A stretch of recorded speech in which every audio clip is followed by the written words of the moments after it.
This week in Metro Detroit. I'm tired of black mamas crying. I'm tired of grandmamas and black fathers crying. Detroit's leaders fed up after a holiday weekend of violence at several parties around the city. We're not going to have neighbors becoming hostages in their own homes. What the mayor and police chief are doing to take back the neighborhoods. And we are a long way from Florida, but police discover an alligator. Yeah, an alligator inside a Detroit home. How a wellness check led to the bizarre discovery. From a strange find to a disturbing one. Cops find the body of a local music producer stashed in a mattress inside a home that's for sale. What community leaders say is so shocking about this mystery. And what happens when you take a little bit of Miss Cleo and a little bit of Dr. Doolittle and you put them together? Mario Lou and her dog Hampton find out during a sit-down with a pet psychic for a revealing interview. Those stories are up next on The Rundown. Welcome, I am Brandon Hudson, and this is The Rundown, where we run down some of the biggest local stories of the week. But first, let's get to our must-see videos. Check this out. A homeowner's quick reaction likely saved his life. Video shows him standing on his front porch when a driver barrels right toward him in a speeding truck and then crashes. The driver took out a tree and a street sign. Police say the driver had a medical emergency. Our second clip shows an unreal vandalism spree unfold in a homeowner's front yard. There's a lot of drama surrounding this chaos. What is so bizarre about this is that the homeowner says he does not know the man who trashed his property, but his girlfriend knows who it is. Fox 2's Dave Spencer explains. It was quite the sight on Polk Street in Taylor. He walked down the road with a baseball bat and a glove at the end of his bat, walked down the street just like that. The unmistakable sound of a broken window. Every time the glass smashed, and I was like, this is outright crazy in the middle of the day, 1:30 in the afternoon on a sunny day, and this man's with a baseball bat just busting up my windows. All of this happening down a dead-end street near Van Born and Pelham in Taylor, at the home of John Curcio. Curcio wasn't home at the time and was, needless to say, surprised to get a call from Taylor police, which prompted him to watch his home security cameras. I never talked to this man.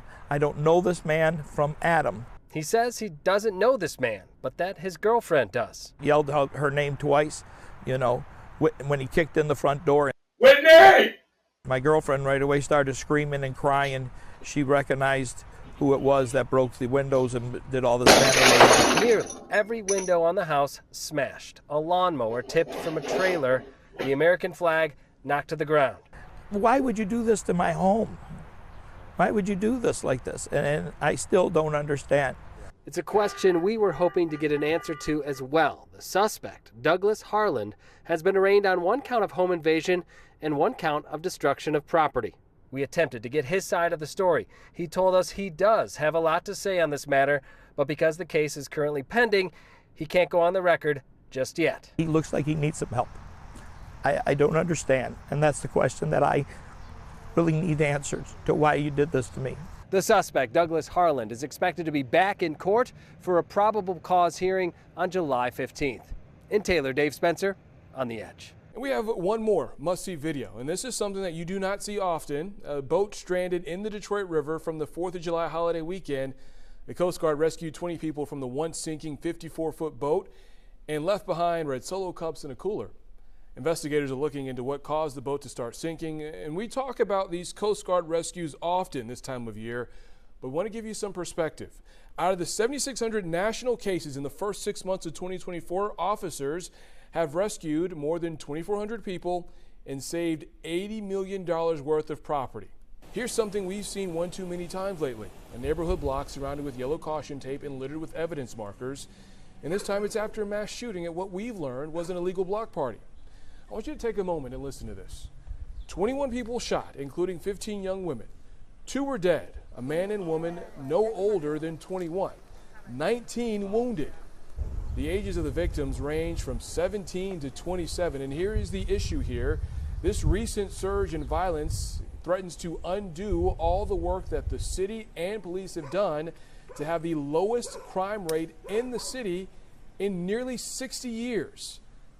A day after the weekend mass shooting, Camille and Miri heard from city leaders who say enough is enough. We woke up sad. went to sleep sad. And for 100 shots to get dropped on a block, come on now, that's unacceptable. When it was all over, 21 people had been shot. A 20-year-old woman and a 21-year-old man died from their injuries. That is not a mass shooting. That is a war zone. It happened around 2:30 Sunday morning on Rossini near Gratiot on Detroit's east side.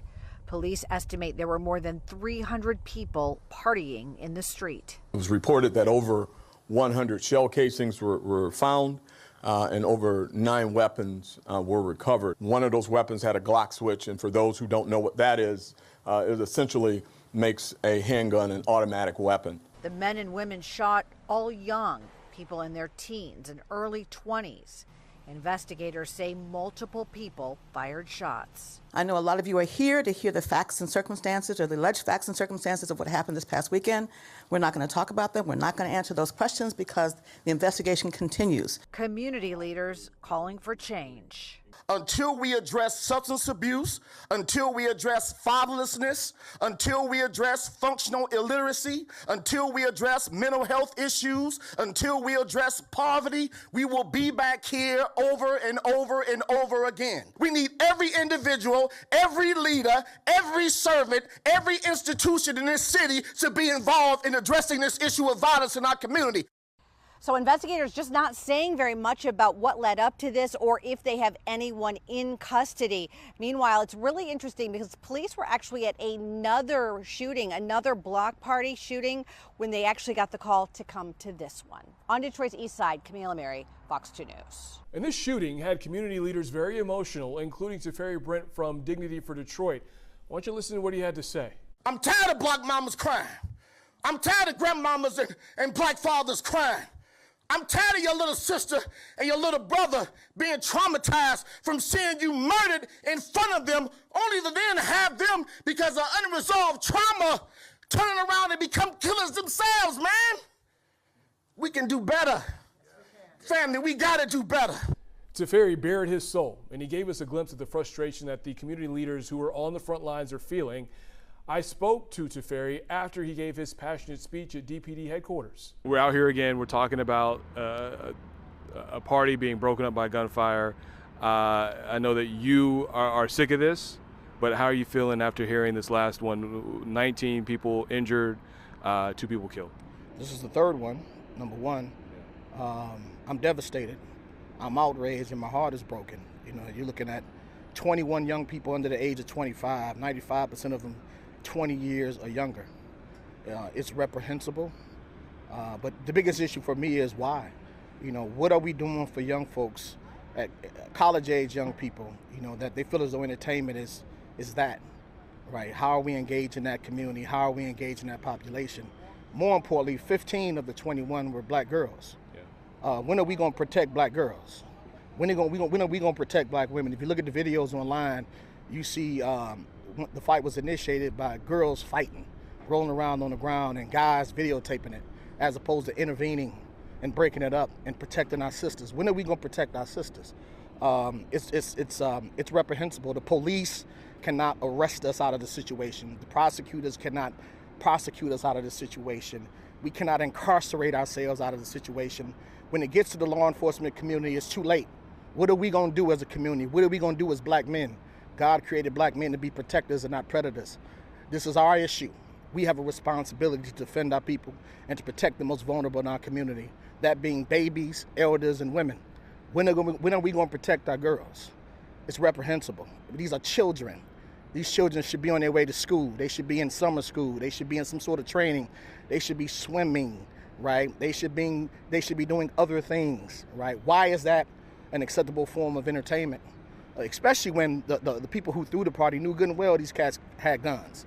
They carried the guns like credit cards in their front pockets with the extendo clips.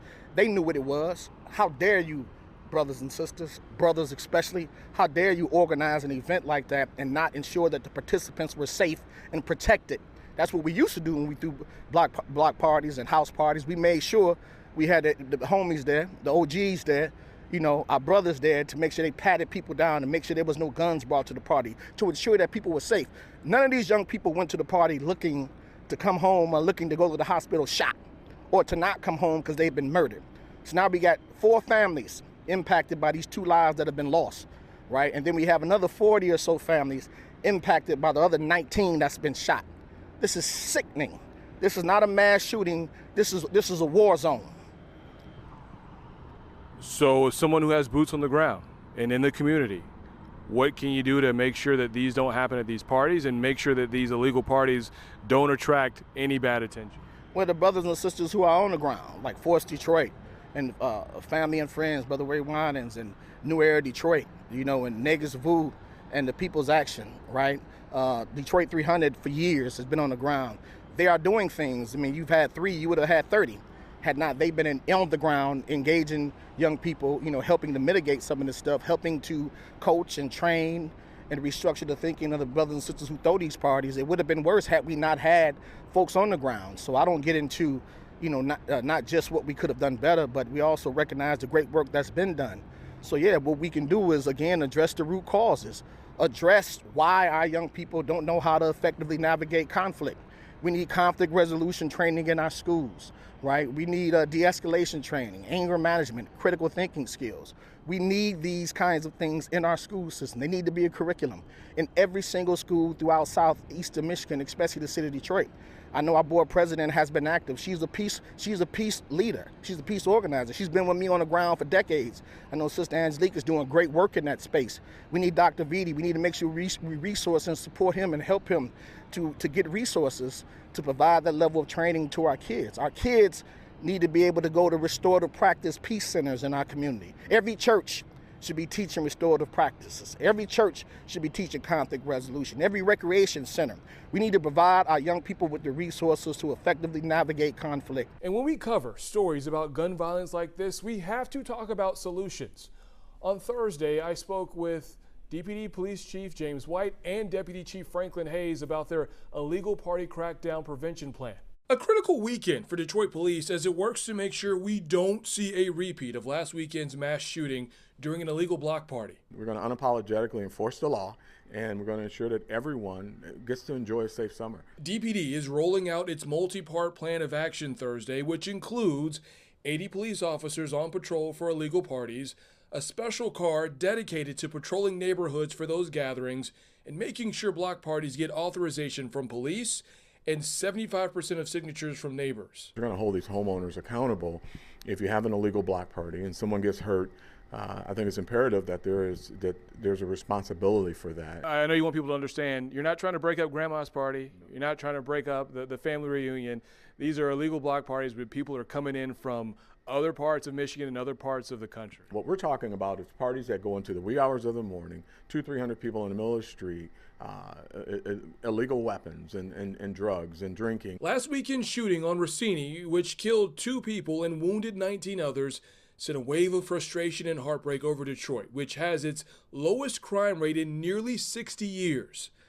The next day, elected and community leaders said enough is enough. I think that's cool, because they're keeping it safe. I think it's a good law to go in effect in the city. I think it's time for us to start being more aware, and yeah, it's good that we have some protection. When you see something like this, it touches all of us. You don't want anyone to get hurt in your city, but certainly when you see the numbers that we saw at this event, it's a call to action for not just the police, but everyone in our community. Detroit police say offenders will be ticketed if they break the rules. And last weekend's shooting on Rossini was at least the second mass shooting at a party in Detroit in the past month.